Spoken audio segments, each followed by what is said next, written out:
Por esto dejará el hombre a su padre y a su madre y se unirá a su mujer y los dos serán una sola carne. Estudiamos juntos Efesios capítulo 5. Nuevamente bienvenidos amigos, amigas a Momentos de Esperanza. Qué gusto saludarles esta mañana, que Dios les bendiga. Es momento de abrir la Biblia, es momento de orar, es momento de detenernos para pedir que Dios a través de su palabra nos pueda enseñar. Vamos al capítulo de hoy. Capítulo de hoy muy interesante, la verdad que es muy práctico. No hay muchos puntos que sean complicados de comprender.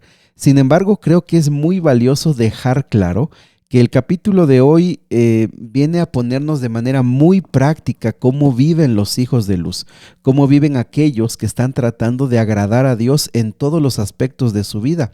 Entonces, no es complicado entenderlo, pero sí debemos tener bien claro que la base para poder vivir esta vida, de acuerdo que aquí se describe, es solamente en aquellos que están con el deseo de amar profundamente a Dios, de caminar todos los días con Él, y a través de esta relación viva pueden ellos vivir de acuerdo a estas normas que son muy altas.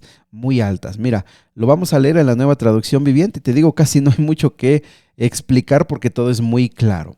Por lo tanto, imiten a Dios en todo lo que hagan, porque ustedes son hijos queridos. Vivan una vida llena de amor, siguiendo el ejemplo de Cristo.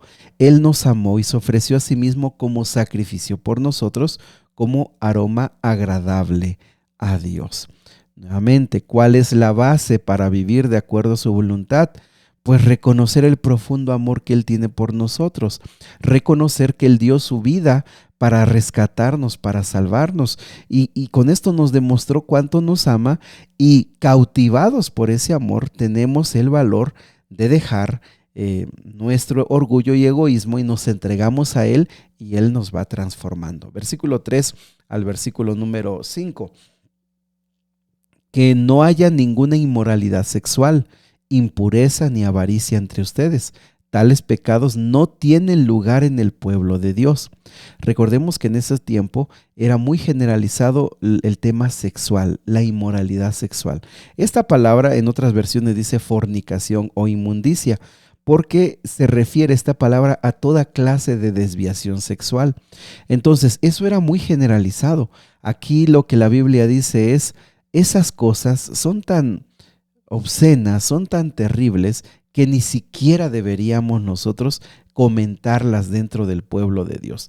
Mis amigos, hoy también vivimos una época muy semejante y muchas cosas las damos como normales, siendo que aquí la palabra de Dios dice que nuestra mente debería ser una mente limpia de todo ese tipo de maldad. Versículo 4. Los cuentos obscenos, las conversaciones necias y los chistes groseros no son para ustedes. Fíjense, les digo, es que estas son normas más altas, normas más profundas, son claras de entender. Esas conversaciones vanas, llenas de chismes, de chistes de doble sentido, groseros, de cuentos o relatos obscenos que nos llevan a pensamientos inmundos e impuros. Apreciados amigos, es sencillo de entender, no deberíamos nosotros estar rodeados de eso. Sin embargo, para muchos ambientes esto es muy normal. Versículo número 4, segunda parte. En cambio, que haya una actitud de agradecimiento a Dios. Pueden estar seguros de que ninguna persona inmoral, impura o avara entrará en el reino de Dios, pues el avaro es un idólatra que adora las cosas del mundo. Fíjense qué comparación hace entre la avaricia con la inmoralidad. También versículo número 6, no se dejen engañar por los que tratan de justificar esos pecados, porque el enojo de Dios caerá sobre los que lo desobedecen. No participen en las cosas que hace esta gente, pues antes ustedes estaban llenos de oscuridad, pero ahora ustedes tienen luz que proviene del Señor. Por lo tanto, vivan como la gente de luz, pues esa luz que está dentro de ustedes produce solo cosas buenas, rectas y verdaderas. Mis amigos, este es un llamado práctico para vivir diferentes, para hablar diferente, para pensar diferente, que el ambiente que nos rodea sea un ambiente santo, un ambiente donde Dios está con nosotros, cuando vayamos a trabajar, que la gente pueda ver algo diferente, que no nos confunda, como muchas veces sucede, que la gente se sorprende al decir, oye, tú eres cristiano, oye, tú como estudiante no sabía que tú eras cristiano, porque no hay ninguna diferencia. Miren cómo son cosas muy puntuales, muy detalladas. Versículo número 10, averigüen bien lo que le agrada al Señor. Fíjese que el cristiano, entre más crece, más se ocupa en saber qué es lo que Dios quiere para su vida y cómo Dios quiere que él viva. Eso va creciendo conforme más te acercas a Dios para aplicarlo en tu vida, no para aplicarlo en la vida de los demás, no para obligar, forzar o criticar que otros viven o no viven. Es para que tú lo puedas hacer, porque tú eres el interesado en agradar a Dios. Versículo 11, no participen en las obras inútiles de la maldad y la oscuridad, al contrario, sáquenlas a la luz. Es vergonzoso siquiera hablar de las cosas que la gente malvada hace en secreto. No obstante, sus malas intenciones se descubrirán cuando la luz las ilumine, porque la luz hace todo visible. Miren, no solamente es que yo haga, sino que yo esté en esos ambientes, que yo me deleite en estar con personas que hacen lo malo. Eso, mis amigos, lo único que demuestra es que nuestro corazón todavía está lejos de Dios. Si nosotros en nuestras conversaciones, en nuestra vida diaria, nos parecemos muy mundanos, no le demos vuelta, estamos lejos de Dios. Y nuevamente, no es tema de cambiar conductas, sino de cambiar esa relación con Dios, de fortalecer esa relación con Dios. La gente dice, bueno, no estoy haciendo nada malo, pero eso no significa que esté bien. ¿Por qué? Porque la persona que está en Cristo tiene una vida diferente. Versículo número 15, así que tengan cuidado de cómo viven. No vivan como necios, sino como sabios. Saquen el mayor provecho en cada oportunidad de estos días malos. No actúen sin pensar, más bien procuren entender lo que el Señor quiere que hagan. No se emborrachen con vino, porque eso los arruinará la vida. En cambio, sean llenos del Espíritu Santo.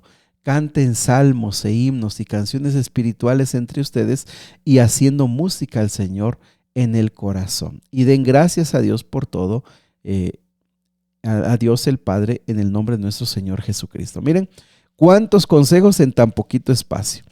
Sean sabios, hagan el mayor, en cada oportunidad hagan el bien, no actúen sin pensar, procuren buscar qué es lo que Dios quiere para ustedes, no se emborrachen.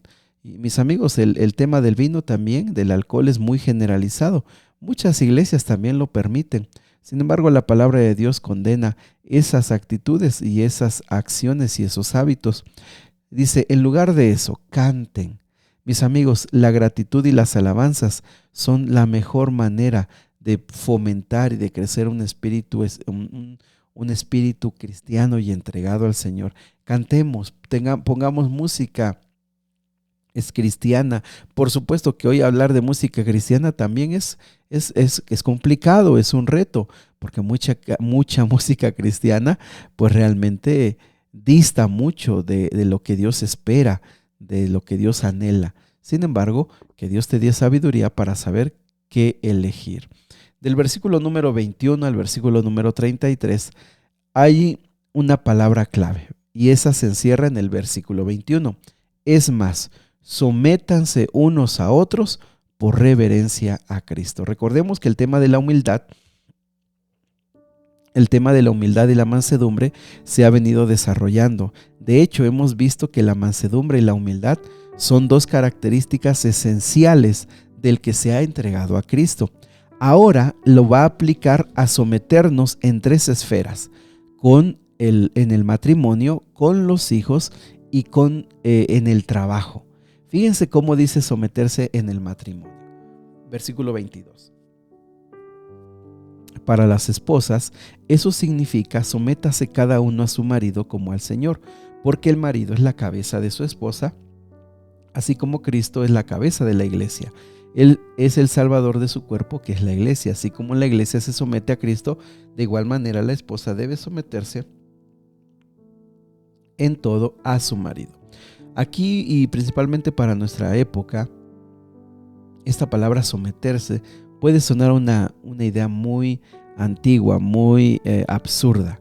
Sin embargo, debemos tener bien claro que la palabra someterse no significa que una persona pierda su dignidad, ni tampoco significa que una persona vale menos o es menos. Debemos considerar que en toda esfera humana siempre tenemos líderes, en todo, en todo. Siempre hay alguien que dirige, siempre hay alguien que está al frente. ¿Por qué? Porque de esa manera podemos funcionar. Que Dios haya puesto al hombre como cabeza en el matrimonio no significa que la esposa valga menos. Al contrario, ojo con esto, aquí se presenta una relación muy importante. Así como Cristo es la cabeza de la iglesia, ¿y qué es lo que hizo Cristo? Pues hizo cosas extraordinarias por la iglesia. Hay una responsabilidad muy importante en los esposos. Posiblemente, mis amigos, descubriremos que muchos esposos, muchos hombres no cumplen con esta responsabilidad tan sagrada. Versículo número 26. Para los maridos eso significa que ame cada uno a su esposa tal como Cristo amó a la iglesia y se entregó su vida por ella.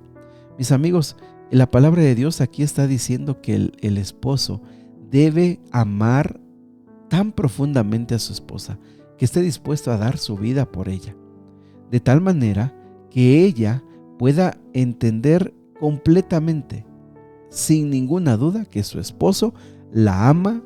Ve el versículo número 28. De la misma manera, el marido debe amar a su esposa como ama a su propio cuerpo, pues un hombre que ama a su esposa en realidad demuestra que se ama a sí mismo. Nadie odia su propio cuerpo, sino que lo alimenta y lo cuida, tal como Cristo lo hace por la iglesia. Mis amigos, otra vez, el cuidado, la preocupación, el buscar su bien físico, mental y espiritual es responsabilidad de los hombres, velar por eso con su esposa. El versículo 31 nos recuerda Génesis: el hombre dejará a su padre y a su madre y se unirán a su esposa y los dos se convierten en uno solo. Ahora fíjense el versículo 32. Esto es un gran misterio, pero ilustra la manera en que Cristo y la iglesia son uno. Por eso les replico: cada hombre debe amar a su esposa como se ama a sí mismo, y la esposa debe respetar a su marido. Apreciados amigos, estos consejos que la Biblia da para el matrimonio nunca van a ser para que el matrimonio se debilite. Estos consejos solamente lo que hacen es ayudar para que haya más armonía, más amor, más entrega, más dedicación, y entonces podamos reflejar en nuestro matrimonio el carácter de Cristo Jesús. Querido Señor y Padre, muchos consejos que esta mañana nos das. Hay tantos, en cada versículo nos recuerdas algo muy importante. Ayúdanos a meditar en nuestra vida, ayúdanos a pensar cómo estamos viviendo y sobre todo, Señor, que podamos reflejarte de veras, podamos reflejarte en todo lugar donde nosotros estemos. En el nombre de Jesús. Amén. Que Dios te bendiga, sigue abriendo tu corazón al Señor. El Señor quiere escucharte esta mañana.